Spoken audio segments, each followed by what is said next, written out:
আমার হাজবেন্ড তার লাশ আজ পর্যন্ত পাওয়া যায়নি। আমার ছেলেকে বলা হয়েছে তোর মা যদি মুখটা বন্ধ রাখতো তাহলে এই কাজটা হতো না।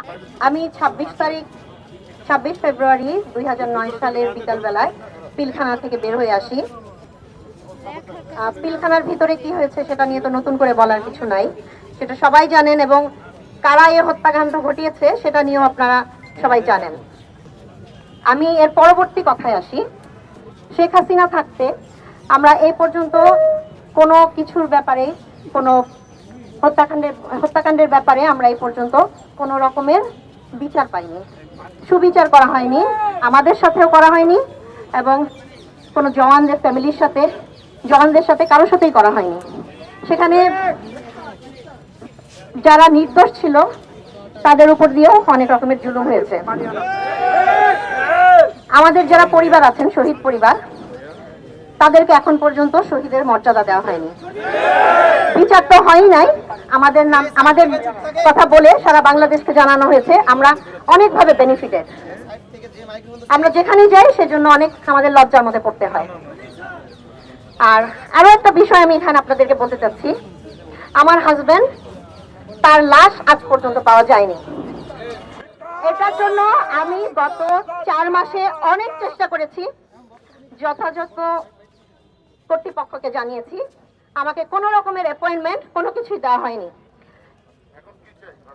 আমি আপনাদের মাধ্যমে চাই আপনারা সেই ব্যবস্থাটা করেন যেন আমার হাজবেন্ডের ডেড বডিটা আইডেন্টিফাই করা হয়। এটার ব্যবস্থা আপনারা করে দিবেন। এবং এর পরবর্তীতে আমি আজকে বলে যাব, আমাকে এতটা ভয় দেখানো হবে, আমার সন্তানের উপর দিয়ে অলরেডি তার আইসিসি ছিল, তাকে ইচ্ছাকৃতভাবে বাদ করা হয়েছে এভাবে, এবং আমাকে জানানো হয়েছে যে আমার ছেলেকে বলা হয়েছে তোর মা যদি মুখটা বন্ধ রাখতো তাহলে এই কাজটা হতো না। তুই কোয়ালিফাইড ছিলি কিন্তু তোকে দেওয়া হয় নাই। আমি আজকে বলতে বাধ্য হচ্ছি, আমার আরো একটা ছেলে আছে, তাদের দুজনের ভবিষ্যৎ কি হবে আমি জানি না। আমি 3 মার্চ 2009 প্রথম বলি, পিলখানাতে আমি যখন যে রুমে বন্দি ছিলাম, সেই রুমে আমাকে যারা ধরে নিয়ে যায় তাদের মধ্যে 3 জন হিন্দি ভাষা বলছিল, যার জন্য তারেক সিদ্দিকীর মিসেস আমার গায়ে হাত পর্যন্ত তুলে। এই কথা আমি মঈনুর আহমেদকে বলছি, তৎকালীন শহীদ পরিবার সহায়তা কেন্দ্রের যতগুলা অফিসার ছিল তাদের সবাই জানে। আমাকে এই জন্য অনেক অপমানের শিকার হতে হয়েছে। এই পর্যন্ত আমি যে কোনো জায়গায় চাকরিতে গেছি, আমাকে চাকরি করতে দেওয়া হয় নাই। এই জিনিসগুলো রাওয়া থেকে শুরু করে সব জায়গাতে জানানো হয়েছে, আমাকে কেউ কোনো সাহায্য করে নাই, কোথাও করে নাই।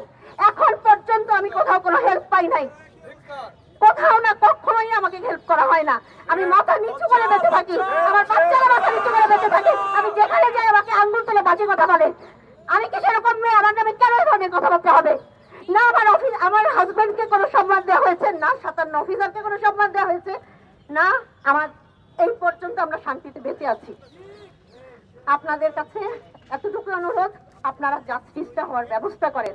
পিলখানার যতগুলো পরিবার আছে, সেটা অফিসারদের পরিবার এবং জওয়ানদের পরিবার, সবাই যেন জাস্টিস পায়।